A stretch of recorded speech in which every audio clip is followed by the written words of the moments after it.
राघव धीरे धीरे उस बच्चे के पास जाने लगा।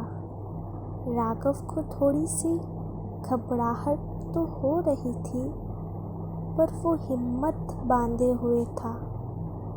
उस बच्चे ने अपना सिर झुकाकर रखा था। राघव ने कहा, कौन हो तुम और इस घर में क्या कर रहे हो? तुम बार बार हमें दिखाई देते हो और फिर गायब भी हो जाते हो। वो लड़का कुछ नहीं बोला, बस चुपचाप कोने में खड़ा रहा। राघव ने उसके पास जाने के लिए एक कदम और आगे बढ़ाया। राघव अभी दूसरा कदम आगे बढ़ाने वाला ही था कि तुरंत बिजली चली गई। राघव के पास टॉर्च भी नहीं था। सुनीता पहले से बहुत डरी हुई थी। वो चीखने लगी। राघव ने उसे चिल्लाते हुए कहा, क्यों चिल्ला रही हो? यहाँ कुछ हो थोड़ी ना गया है। बिल्कुल चुप बैठो और टॉर्च ढूंढ कर लाओ।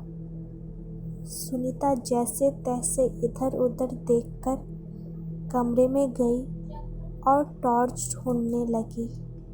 राघव भी कमरे से बाहर आने के लिए दरवाज़ा ढूंढने लगा। राघव इधर उधर घूमने लगा। सुनीता को टॉर्च मिल गई तो वो झट से नीचे आ गई। उसने कमरे के बाहर से ही टॉर्च जलाई और कहा, राघव, कहाँ हो तुम? राघव ने अंदर से कहा, मैं यहीं पर हूँ, यहाँ आओ ज़रा, मेरे पैर किसी चीज़ में फंस गया है।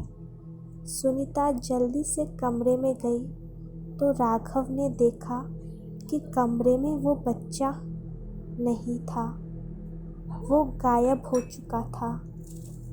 इस बात से राघव को ज़्यादा हैरानी नहीं हुई, क्योंकि वो हमेशा ही गायब हो जाता है।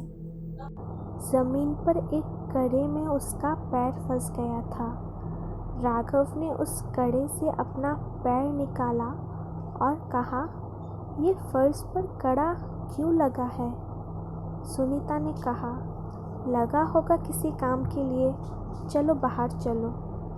राघव ने कहा, नहीं, ये ज़रूर ही किसी न किसी उपयोग के लिए तो लगा ही होगा। राघव ने वहाँ पर बिछी मैट को हटाया तो देखा कि वहाँ पर छोटा सा दरवाज़ा लगा हुआ था, जिस पर वहाँ कुंडा लगा हुआ था। राघव ने कहा, अरे ये तो किसी अंडरग्राउंड जगह का रास्ता लगता है, या फिर सुरंग का, पता नहीं क्या होगा अंदर। सुनीता ने कहा, कुछ भी हो, पर अभी इसको प्लीज़ मत खोलना, जो होगा हम कल फैसला करेंगे।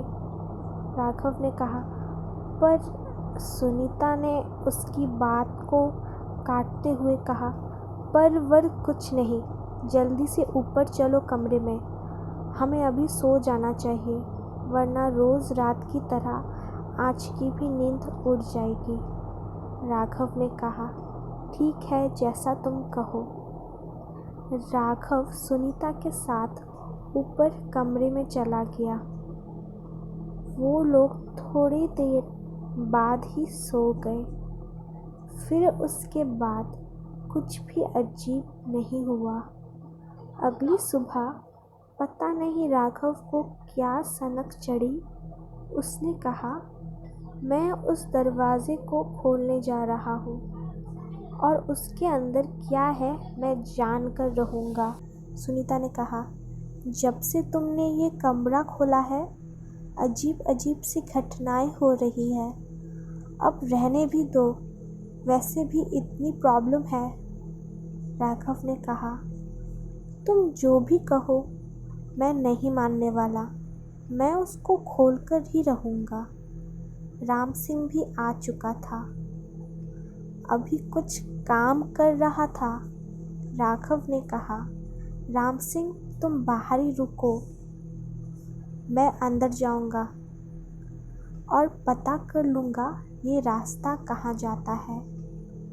राम सिंह ने राघव को मना किया। रहने दो साहब, इस दरवाजे को मत खोलना। राघव ने उस पर चिल्लाते हुए कहा। क्यों? राम सिंह ने कहा, इसके पीछे एक कहानी है, वो मैं आपको सुनाता हूँ।